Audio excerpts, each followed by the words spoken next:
This chapter opens with a report on the continuing controversy surrounding campaign spending and the issue of how much money should groups be allowed to contribute to a particular candidate's campaign.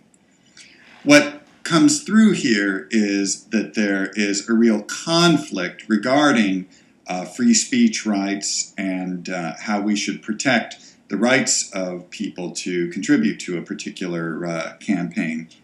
On the one hand, you have political donors who argue that they should have unrestricted free speech rights to contribute as much money as they want to support political candidates that they favor, and that goes to the heart of free speech and freedom of expression.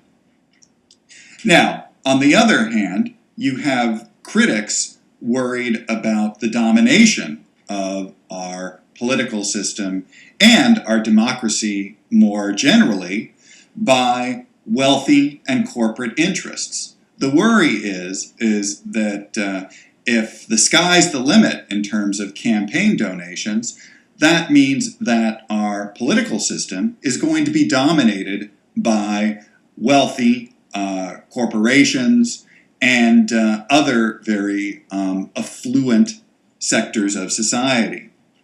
And you really get a sense of the scope of the money involved in political campaigns in the last presidential election. In the 2012 presidential campaign between Barack Obama and Mitt Romney, a combined $6 billion was spent on political advertising in that election cycle. That was more than double the amount that was spent in the 2008 presidential election.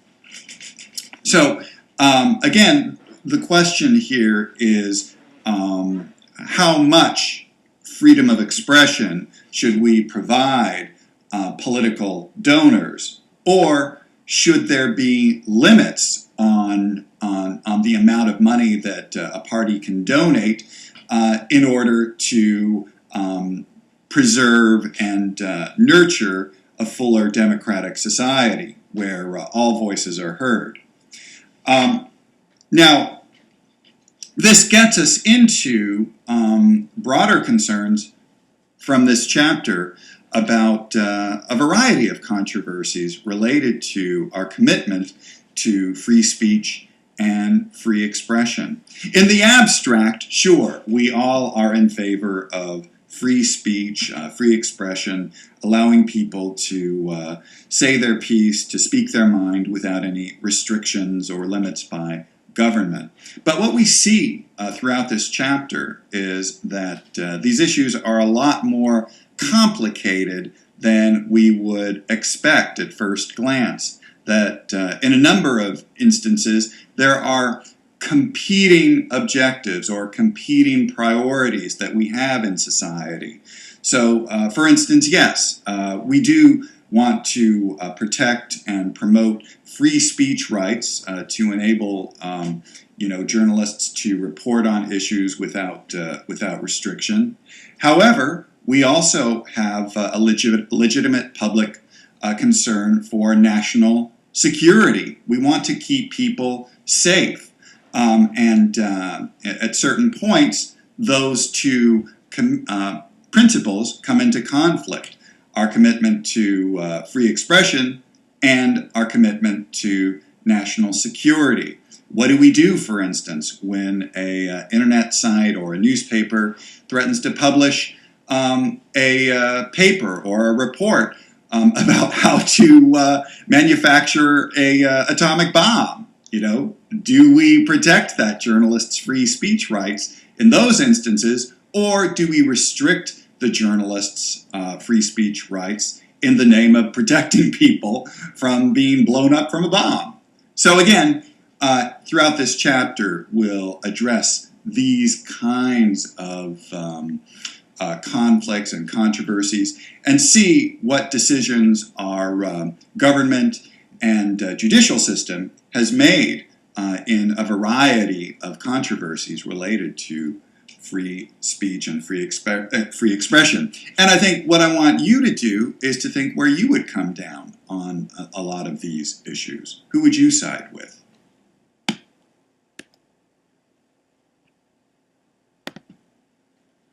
Different societies adopt different policies when it comes to free expression and how much protection individuals and journalists should have for free speech rights and presenting their views and ideas without any restriction or censorship.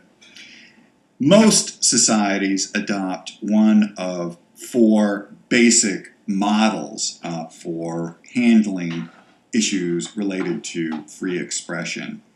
The authoritarian model assumes that most people in society are pretty uneducated, they're pretty uncivilized, and that you really need a very educated, informed ruling class to run things.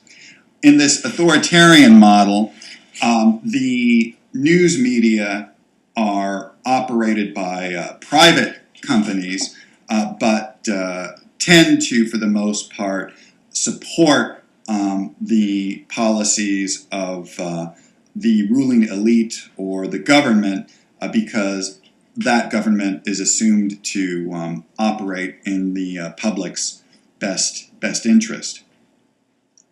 So it's the authoritarian model assumes that we have a rather benevolent dictator that can tell us all how to best lead our lives. Now, another model is the communist or state model. This is a society where the press and the news media are operated by the government or some state representative. The communist model obviously was much more popular around the world before the collapse of the Soviet Union. However, there are still a few countries that adopt this model that have a communist political system, such as the People's Republic of China, North Korea, Cuba. The communist model assumes that the government is adopting policies that are in the best interests of its people, of its citizens, and that the responsibility of the press is to convey the good-natured policies of the government to its citizens. The communist model assumes that news media should support government policies and should not actively criticize or challenge government.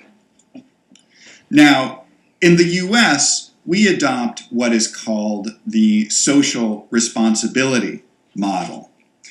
This is a model where the press is usually operated by private businesses, all right? So we have news media like the New York Times or CNN that are operated by companies. We also have some public media, such as National Public Radio or PBS, that are supported by government subsidies.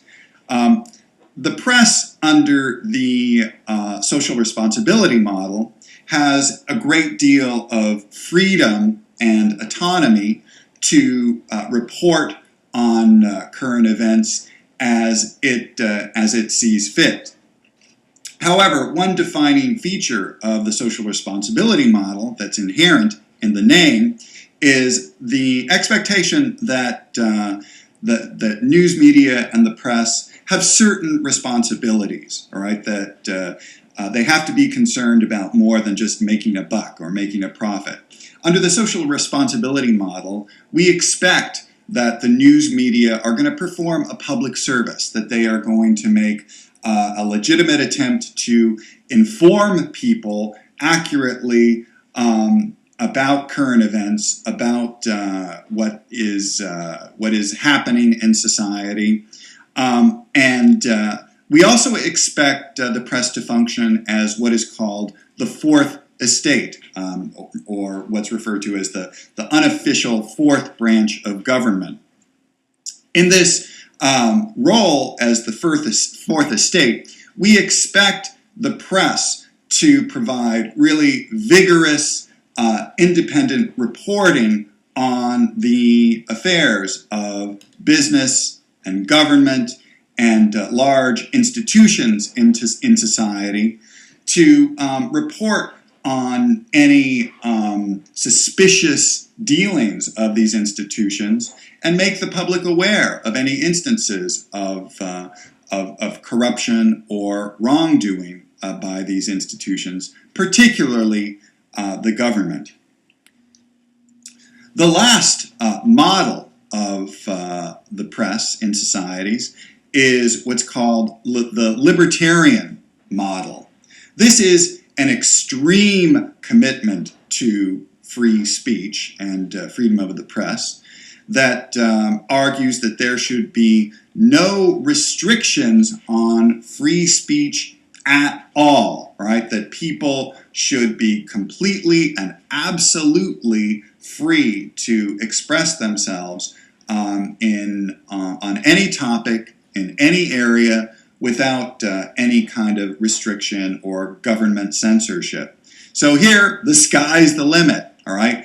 Pornography, okay. Obscenity, not a problem, all right? So here, an extreme commitment to free speech that does not recognize or authorize any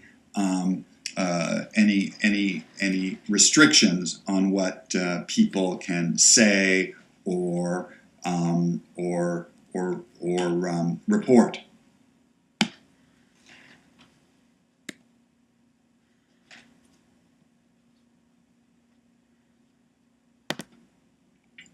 What's interesting about our constitutional protections for freedom of the press is that these were not included in the original Constitution of the United States, but rather this was added later in the Bill of Rights in 1791. But I think what's also interesting is that soon after we enshrined this commitment to freedom of the press in our Bill of Rights, we almost immediately set about undercutting that commitment through government actions that restricted free speech in certain instances.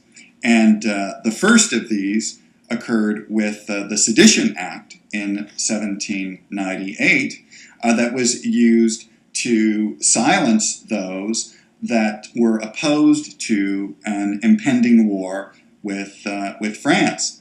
And I think historically this act is interesting because we see that at various points in American history there have been attempts to silence people that oppose the foreign policy of the U.S. government, and there have regularly been attempts to silence people that express anti-war views.